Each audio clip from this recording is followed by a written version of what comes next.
Welcome back to Blaster Master. We'll be going through the rest of the mutant hideout in this part. Oh look, giant scoops of ice cream. Ah, Final Fantasy, at last. Sin took over. It's about time someone brought a gun to this sword fight. What about a gun blade? No.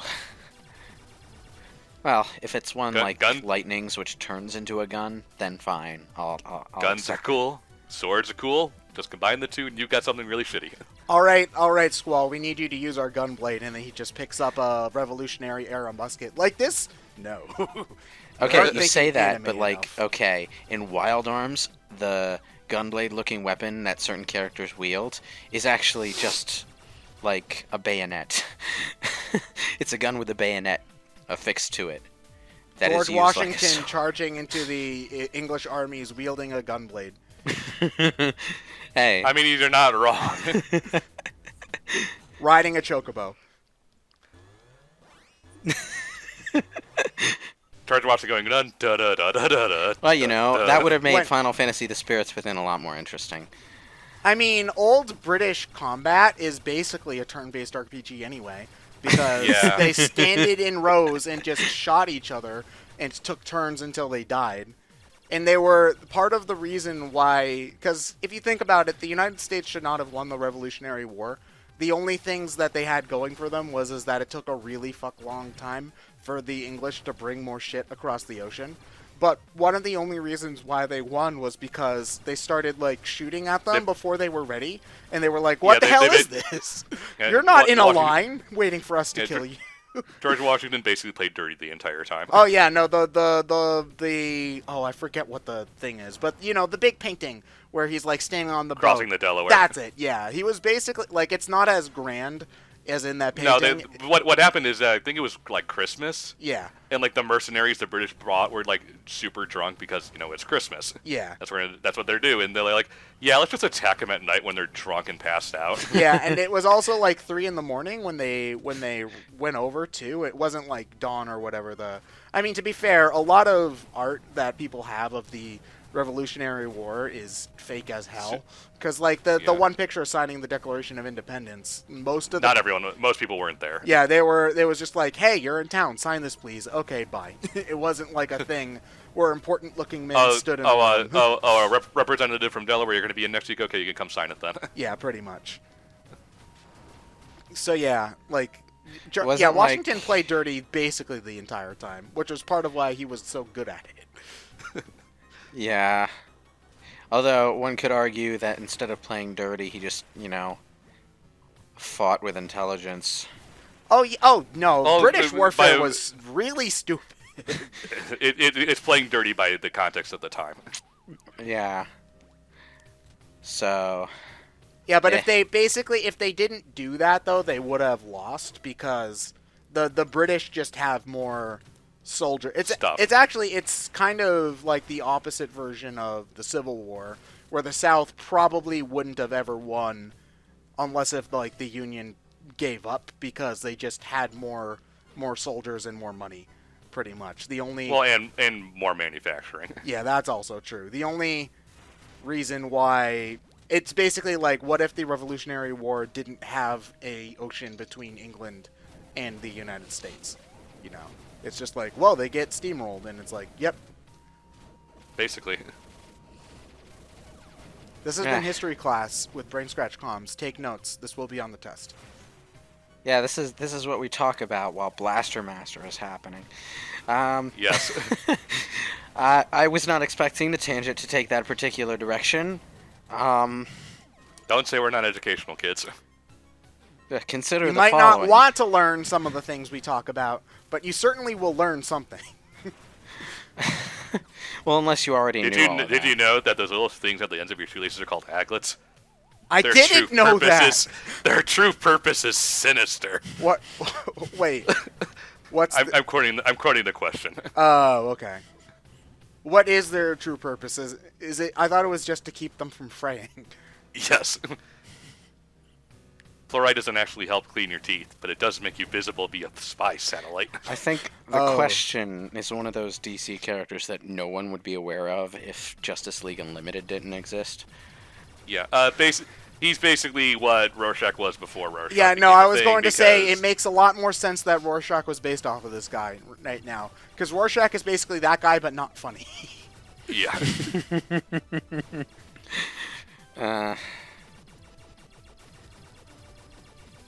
So, slime monsters.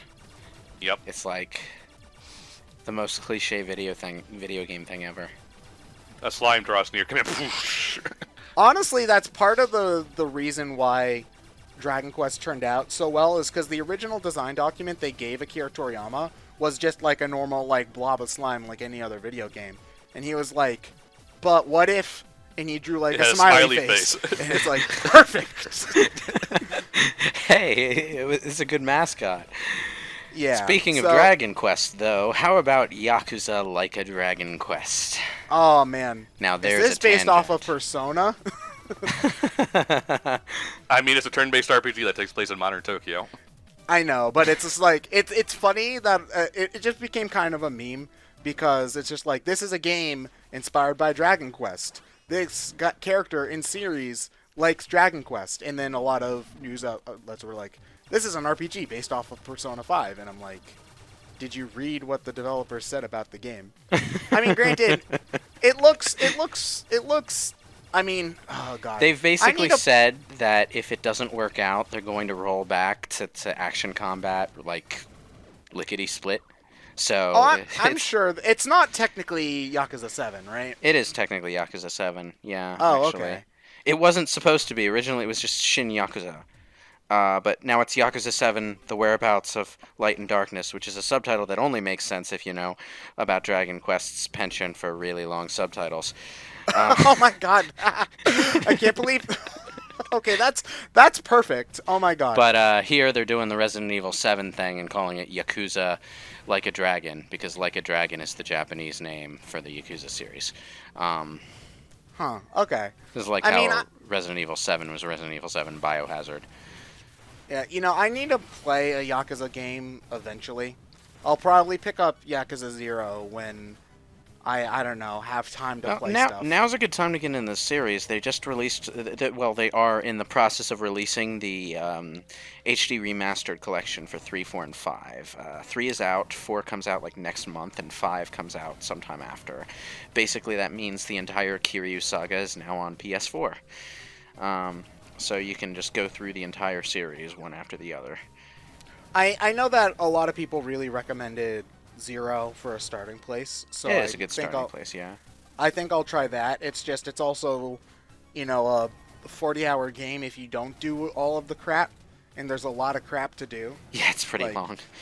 Yeah, it's like, I mean, that's part of the charm and the appeal. Is just like, okay, you can be a taxi driver now, and you have to take people from A to B while following all traffic laws and regulations. That's in 5, yeah. The anti-GTA. Oh, in 5, you have the taxi service minigame, but then, just to blow off steam, you have the racing minigame in the same taxi, where you have, like, sick boosts and everything. It's great. Tokyo drifting, anyone? Okay, so Sega can put that into a Yakuza game, but they can't make a new Crazy Taxi. Alright. Okay, Sega, I get what you're going for here. One thing that'll probably interest you, Ted, I think the Yakuza creator is also the Super Monkey Ball creator. Oh yeah, I remember you mentioned that at some point. Yeah, the guys who make the Yakuza games are formerly Amusement Vision, who did Monkey Ball and F-Zero GX. That is a strange ass, turn, to go from making Monkey Ball and well, I mean, going from Monkey Ball to making F-Zero GX was also kind of weird. But okay, this sort of, but they ran on a lot of similar engines. This might also weird you out a little. Okay, the creator of Yakuza. Okay, the reason that all the crazy action never results in anyone dying. The creator of Yakuza refuses to promote the idea that killing is fun. So everyone just gets beat up in ways that should kill people but don't. It's like a Japanese anime. Logic. I mean, I'm absolutely okay with that because, I mean, that's like just straight up cartoon logic, you know. It's just like, yes, Wile E. Coyote should be dead, but then the story wouldn't continue. So to be fair, a lot of the characters in Yakuza are basically Looney Tunes characters. I mean, death does happen in the Yakuza series, but it's never a result of gameplay. Like, someone will get shot in a cutscene, maybe. It's the Mutant Lord. And it's always the bad guys who kill people. But it's kind of weird because, like, the things you can do in gameplay involve, like, shoving a sword through someone, but they're fine. They're okay. They shoved a sword through you. You'll be fine. Walk it off. Yeah, he has health left. You know. Go chow down on some spicy chicken sandwiches. You'll get your health back. You know, he has 1 HP left, so he's fine. Like, there's oh god, I forget who was mentioning it to me. But somebody played a D&D campaign once, right? And somebody I knew was talking about a D&D campaign that they were in, more accurately. And you know, at one point, just an aside, the tip to this boss is to stand very close to him. That laser thing will home in on you if you're far away. If you're close by, it'll miss you. Ah. Okay. Yeah, that's definitely worth noting. So anyway, I forget what the reason was for it, but basically this guy's character was getting assassinated by, like, in his sleep. Like, and he had failed his listen check and whatever, so the guy basically had the knife to his throat, and the DM is like, okay, he's gonna slice your throat, and this guy was like a level 15 character, so it's just like, so? It's a knife. Like, it's gonna do, like, what, 2d8 damage at most if it's magic? Please. And the guy was like, no, because that's not how it works. You're gonna die. Yeah. And it's just like, I mean, at that point, you just have to be like, okay, no, I'm the DM. Fuck you. If you get your throat slit, you die. Oh no, someone posted something kind of the opposite of that, of player ingenuity. So this guy got a ring that dispels magic. Okay. Now you can't really use it on yourself, because if you try to use magic on yourself, it'll just dispel it. So what he did is he put it at the end of his gun, and asked his elf mage to shrink all the cannonballs around into bullet size. Oh my god. He's walking around with a portable cannon. Oh my god. I think that the other great story that a friend told me one time was that they were in an ice area and they were fighting like an ice giant or something. So their mage created water in the giant's skull, and it expanded and froze and killed the giant. The crazy stuff you could pull off at D&D with a good DM and the right ingenuity it's really great. Yes. Okay, so why are we fighting an obvious final boss with 2 parts left in our playthrough? Because it's not the final boss. Oh. Jason. Yeah, I beat the Mutant Lord. I didn't buy that this was the ending the first time I played it, because it felt... Yeah, so at this point, if you have the bad ending, the mutants corrupt Sophia and Eve, and they hide it, they leave Jason behind, and then Eve blows herself up out in space, while being really, really sad. Yeah, it's pretty depressing. Yeah. That's pretty dark. The bad ending in 2 is even worse, but we'll get to that when we get to 2. I have not finished yet, so I don't want to be spoiled about the bad ending of 2. When it comes to dark endings, Japanese developers can go places that Western developers just generally don't. Yeah. It's a little unsettling, actually. Oh my god. Damn it, Ryan. I thought this was the good ending. No, someone still has to die. Damn it. It's a pixelated 8-bit starry background. What was I supposed to do? I don't know. Edit the Star Wars text over it? Ryan, you are a monster. Okay? A monster. Either that or Proto Man. Okay, you know, I could take Proto Man. I don't give a shit about Proto Man.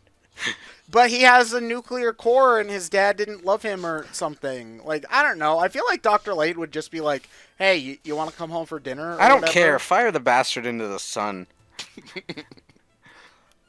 You mean Tails? No, Proto Man. You were supposed to save Tails, but you didn't get all the Chaos Emeralds. Asshole. Monster.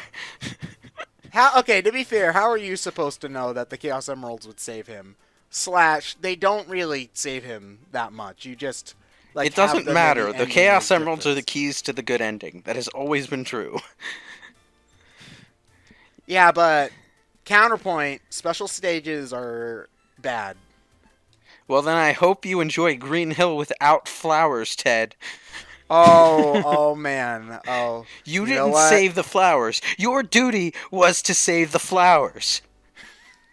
God damn it. But you didn't. Monster. I thought I was saving the animals, all right?